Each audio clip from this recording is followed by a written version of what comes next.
under management, we have a lot of great panels. Right now, we'll talk about average resolution by time by member. Excuse me. And we have three average resolution times here, but this one is average resolution time actual. Here is the actual help screen that comes up. So the idea here is that the average is calculated when the ticket work begins and when time is added.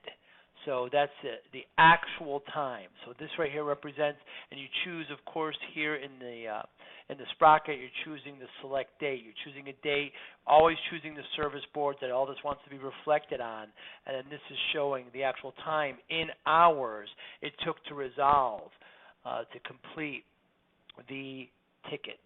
Again, you can send to Excel. You can actually choose the members or the technicians you want to see, but this is average resolution time by each member in actual time.